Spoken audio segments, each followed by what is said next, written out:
Hi hello ನಮಸ್ತೆ, welcome back to Sushiya food plus. ಆಹಾರ ಔಷಧ ಆಗ್ಬೋದೇ ಹೊರತು ಔಷಧ ಎಂದಿಗೂ ಆಹಾರ ಆಗೋದಕ್ಕೆ ಸಾಧ್ಯನೇ ಇಲ್ಲ. ಇವತ್ತಿನ ಹೆಲ್ತಿ ರೆಸಿಪಿನಲ್ಲಿ ಬಹುಮುಖ್ಯ ಆರೋಗ್ಯದ ಪಾತ್ರವನ್ನು ಹೊಂದಿರುವ ಒಂದೆಲಗ ಸೊಪ್ಪನ್ನು ಬಳಸ್ಕೊಂಡು ಚಟ್ನಿ ರೆಸಿಪಿನ ನಿಮ್ಮ ಜೊತೆ ಶೇರ್ ಮಾಡ್ತಾ ಇದ್ದೀನಿ. ಇದರಲ್ಲಿ ಸಾಕಷ್ಟು ಆರೋಗ್ಯದ ಪ್ರಯೋಜನಗಳಿದ್ರೂ ಕೂಡ ಇದ್ರ ಬಗ್ಗೆ ತಿಳ್ಕೊಂಡಿರೋರು ಕೂಡ ಇದನ್ನು ಬಳಸೋದು ತುಂಬಾ ಕಡಿಮೆ. ಹಾಗೆ ಕೆಲವ್ರಿಗೆ ಇದ್ರ ಬಗ್ಗೆ ಗೊತ್ತೇ ಇರೋಲ್ಲ.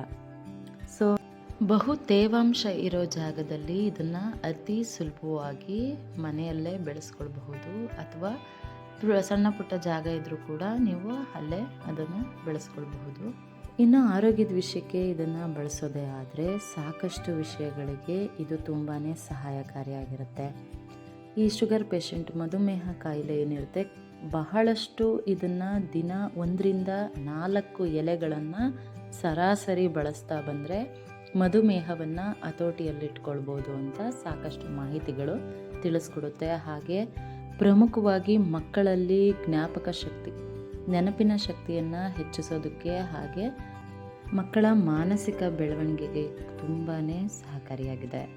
ಅದು ಅಲ್ಲದೆ ಕೂದಲ ಬೆಳವಣಿಗೆಗಾಗಿರ್ಬೋದು, ಅಥವಾ ಕೂದಲು ಉದುರುತ್ತಾ ಇರೋದು, ಅಥವಾ ಕೂದಲು ತುಂಬ ಡ್ರೈ ಇರೋವಂಥ ಕಾರಣಗಳಿಗೂ ಕೂಡ ಇದನ್ನು ಕುದಿಸಿ ಎಣ್ಣೆಯಲ್ಲಿ ನೀಟಾಗಿ ಸ್ಮ್ಯಾಶ್ ಮಾಡಿ ಅದನ್ನು ತಲೆಗೆ ಹಚ್ತಾ ಬಂದರೆ ಸಂಪೂರ್ಣವಾಗಿ ತಲೆಹುಟ್ಟು ಸಮಸ್ಯೆ ಆಗಿರ್ಬೋದು, ಕೂದಲು ಉದುರೋ ಸಮಸ್ಯೆ ಆಗಿರ್ಬೋದು, ಅಥವಾ ಕೂದಲು ಬೆಳೆದೇನೆ ಇರದೇ ಇರೋವಂಥ ಸಮಸ್ಯೆಗಳಿಗೆ ಹೆಚ್ಚಿನ ಸಹಾಯವನ್ನು ಇದು ಮಾಡುತ್ತೆ.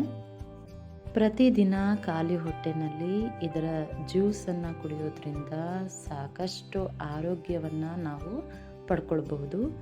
ಹಾಗೆ ನಾನು ಇವತ್ತು ರೆಸಿಪಿನ ಶೇರ್ ಮಾಡ್ತಾ ಇರೋವಂಥದ್ದು ಒಂದೆಲಗವನ್ನು ಬಳಸಿ ಚಟ್ನಿಯನ್ನು ಮಾಡ್ತಾಯಿದ್ದೀನಿ. ಸೊ ಮೊದಲಿಗೆ ನಾನಿಲ್ಲಿ ಎಷ್ಟು ಎಲೆಗಳನ್ನ ಬೇಕೋ ಅಷ್ಟು ತೆಗೆದುಕೊಂಡು ವಾಶ್ ಮಾಡಿ ಒಂದು ಜಾರಿಗೆ ಕಾಯಿ ತುರಿ ಹಾಗೆ ಒಂದೆಲಗ ಸೊಪ್ಪು, ಖಾರಕ್ಕೆ ತಕ್ಕಷ್ಟು ಅನುಗುಣವಾಗಿ ಹಸಿಮೆಣಸಿನಕಾಯಿ, ಸ್ವಲ್ಪ ಹುಣಸೆಹಣ್ಣು, ಸ್ವಲ್ಪ ಉಪ್ಪನ್ನು ಹಾಕಿ ಇದನ್ನು ನೀಟಾಗಿ ಗ್ರೈಂಡ್ ಮಾಡ್ಕೊಳ್ಬೇಕು.